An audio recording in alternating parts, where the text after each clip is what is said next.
What up, what up? It's Ace OG, back with another topic, back with another video. So the title of this video is gonna be, being unemployed would change your life. So admin notes, thanks again to all the subscribers that subscribe to my channel. I endeavor to keep pushing videos out to give you leverage to better sales. So let's get into it. So why do I say being unemployed would change your life? Well, it will.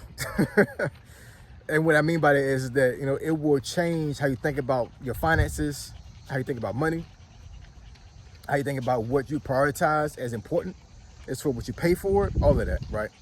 Because, once you become unemployed, for most people, means that all your money, all your income stops at a screeching halt.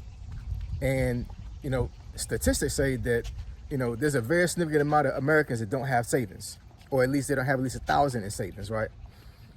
Or they don't have 6 months of income saved for their expenses. So I can only imagine with like most of these folks that got laid off, to include federal workers, because, just because you work for the government doesn't mean that you know how to manage money. I've met plenty of military members. I've met plenty of federal workers that were horrible with money, right? So, some of these folks were getting paid a lot of money, but had no savings, right? No savings, no investments. Just really not putting themselves in a very good financial position, living paycheck to paycheck, even though they might be making $120 a year, $130, $140, right? And I know to the average person that that is making that kind of money, they may be like, how is this possible? Like, what I'm saying? If I only made barely 80 or 90 a year, I'd be able to save all that money and be able to put myself in a very good position financially. But they have this thing called lifestyle creep, where you start making a lot of money, or more money, I would say, but for some reason your expenses increase with the money increase.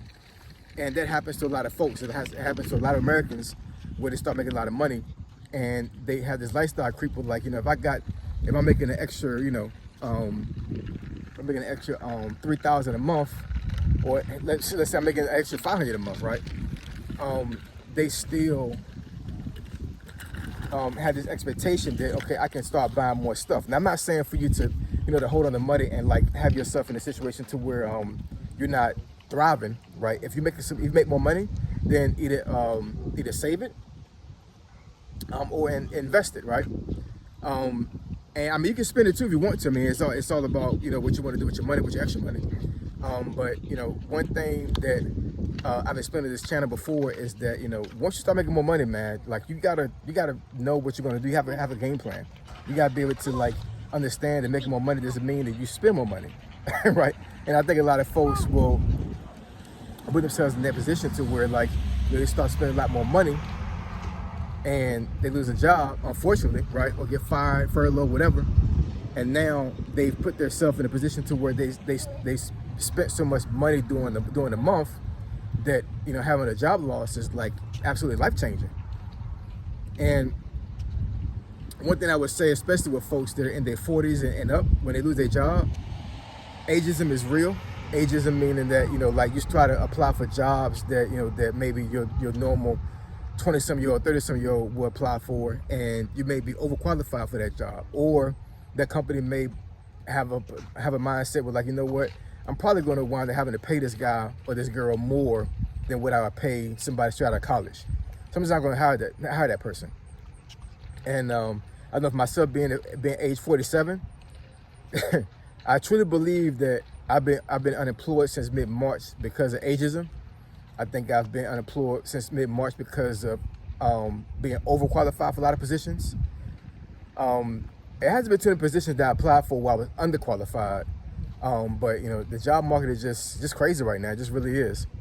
And some of the changes that I know that's happened for myself being unemployed is I've had a lot more time with my family. And I'm not saying it's a bad thing. It's a very, very good thing. Ever since mid-March, I was able to drive my daughter to school every single day, pick her up, go to the park with her, so I mean, I'm not gonna lie, man, like, being unemployed really helped me, see my daughter a lot more than what I saw my two sons. I know a lot of folks up here that see my channel understand that I was in the Army for 20 years, and out of those 20 years, I missed half of my boys' life, both my boys, right? So I didn't start being in their life like for a long period of time before I retired. And there was already teenagers by that time. So being able to be around my daughter, all the time, and being able to to play with her and do homework with her and stuff like that, that's been a blessing. It really has been. Even though I haven't had income coming in from a job, right? But that's one of the effects of being unemployed is you have more time with your family. So with that, don't waste the time, right? Make sure you actually be intentional with how you deal with your family while you're unemployed, right? I know being unemployed may be very, very stressful. You may not want to be able to interact with them that much as far as like going out to places because you're trying to hold on to money. You may not have the money to do things like that, but at the very least, interact with them more because you have the time, right? Another thing, I've been able to deal with a lot of things at the house that I wasn't able to deal with before. A lot of times I would just pay for it, right? Because I'm like, I'm making enough money and I don't have the time to do certain things, or I don't want to use the time to do certain things. I'm just gonna pay for it.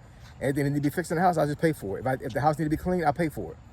But that's not the situation I'm in right now. So, a lot of those things I was paying other folks to do, like contractors, I try to do myself now. That could be a good thing and a bad thing, what I'm saying? Because, it takes up time, but it saves expenses that I can't afford right now. So there's, like I said, there's so many things that can change your life being unemployed. Being unemployed is not necessarily a good thing, especially if you don't have investments and savings that hold you down until you get another job. But I think it will give you a change of mindset when it comes to money, like I said before. And to be quite honest, at this point, it's like, should I even try to get another job? Should I just go ahead and just try to scale the business? Scale my own business I have right now, right? Trying to scale a business means you need to have capital, right? You need to be able to, to finance your scaling potential, which I don't really have now at the time. But I could probably apply for some SBA loans or something like that, or grants, and try to do it that way. Being a veteran gives me access to certain programs that your normal civilian doesn't have, right? So I can access those and get some capital to start scaling the business. But I'm not saying that I don't want another job. Because I applied for the substitute teaching, which I'm going to start next week. I'll probably make a video about that next week. And I applied for some other jobs as well. Things are going along. But the mind shift that I've had over the last, almost 4 months now, has been big. It really has. And like I said, being 47, it's like a lot of folks in my position right now just can't find a job because of their age. It's crazy. It's you would think that the companies would want the experience and the wisdom, but because of inflation, tariffs, companies are having to downsize on purpose because they just can't afford to have a certain amount of employees anymore. So this economy right now is just really, really jacked up. The folks that have jobs right now, hold on to your job. Do not leave your job. Stay steady. Unless you have a really, really solid game plan to leave your job to pivot to another one or start a business, you need to stay exactly where you at, man.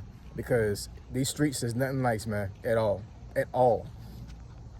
This job market is almost like the relationship pool that's out here. You know what I'm saying? Like, if you married, stay married, yo, because there ain't nothing out here at all. Nothing.